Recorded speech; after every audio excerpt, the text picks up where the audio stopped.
It is a true pleasure to welcome you to Ethiopia. Today, we have decided to elevate our relationship from historic relationship to strategic relationship between Ethiopia and India. Our two countries share over thousands of years of connection through trade, diplomacy, education, culture, and even in our food and traditions. These ties continue to shape a deep friendship, collaboration, and mutual respect between our people. We also appreciate your consistent message that Africa's priorities must lead the partnership. These kinds of dignified, respectful message for Africa is very important, Mr. Prime Minister. Keep pushing. That is the type of message we're expecting from all our trusted friends. This aligns fully with Ethiopia's development paths and African-owned, African-led, and African-defined. Mr. Prime Minister, today we meet with a clear focus to shape a modern partnership grounded in sovereignty, self-reliance, and practical cooperation. Our cooperation is rooted in equality and South-South solidarity. We see strong alignment between our homegrown philosophy. Both countries emphasize national capacity, inclusive development, and partnership that respects independence. Mr. Prime Minister, our economy, Ethiopian economy, is performing strongly. Last year, we grew 9.2%, and this year we're expecting 10.3% GDP growth. Besides GDP growth, our FDI inflow is also rising big time, and India is a leading source for our FDI. We have more than 615 Indian companies which is investing in Ethiopia. This all gives our cooperation a strong foundation of trust. I think our decision today that we elevate our historic relationship to strategic relationship is the right decision. Mr. Prime Minister, it's a great joy to have you here in Ethiopia. Thank you very much for visiting us. I hope in the next session we're going to discuss some specific issues. Thank you, Mr. Prime Minister. Excellency, my brother, my friend, Ethiopia की यात्रा करके सच में मुझे बहुत खुशी हो रही है।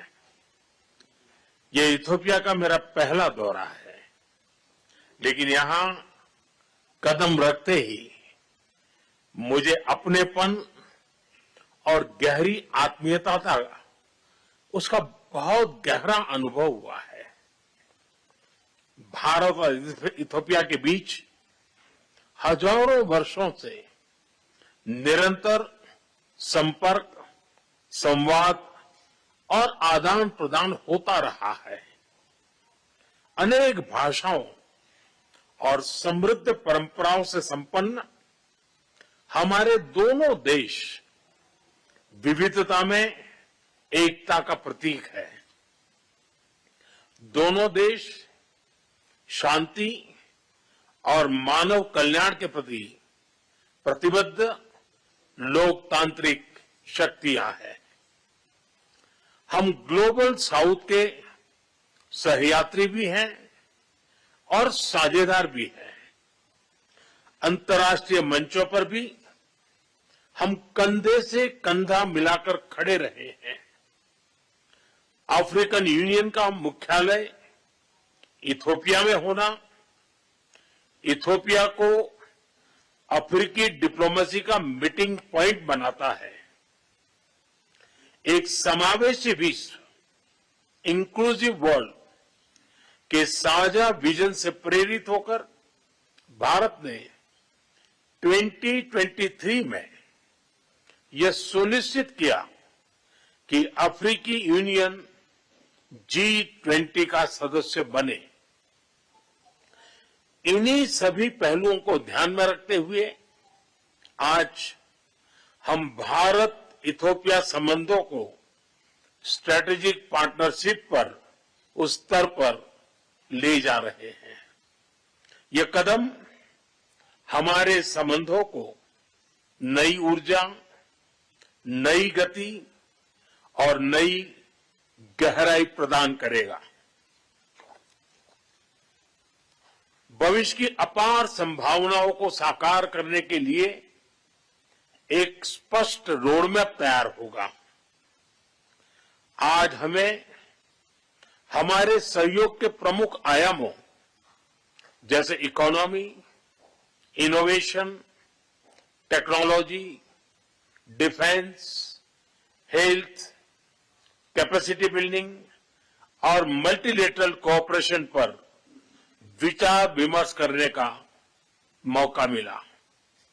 मुझे खुशी है कि आज हमने भारत में इथियोपिया के लिए स्टूडेंट स्कॉलरशिप को डबल करने का निर्णय लिया है। एक्सेलेंसी, पहलगाम आतंकी हमले पर आपकी संवेदनाओं और आतंकवाद के विरुद्ध हमारी लड़ाई में आपके समर्थन के लिए आपका बहुत बहुत आभार। और आतंकवाद के खिलाफ हमारी लड़ाई में मित्र देशों का साथ होना ये बहुत ही मायने रखता है। अनेक भाषाओं और समृद्ध परंपराओं से संपन्न हमारे दोनों देश विविधता में एकता का प्रतीक है। दोनों देश शांति और मानव कल्याण के प्रति प्रतिबद्ध लोकतांत्रिक शक्तियां हैं। हम ग्लोबल साउथ के सहयात्री भी हैं और साझेदार भी हैं। अंतर्राष्ट्रीय मंचों पर भी हम कंधे से कंधा मिलाकर खड़े रहे हैं। अफ्रीकन यूनियन का मुख्यालय इथियोपिया में होना इथियोपिया को अफ्रीकी डिप्लोमेसी का मीटिंग पॉइंट बनाता है। एक समावेशी विश्व, इंक्लूसिव वर्ल्ड के साझा विजन से प्रेरित होकर भारत ने 2023 में यह सुनिश्चित किया कि अफ्रीकी यूनियन G20 का सदस्य बने। एक बार फिर मैं आपका, मेरा और मेरे डेलीगेशन का इतना भव्य स्वागत करने के लिए हृदय से बहुत बहुत आभार व्यक्त करता हूं। वीके न्यूज, राष्ट्र के नाम।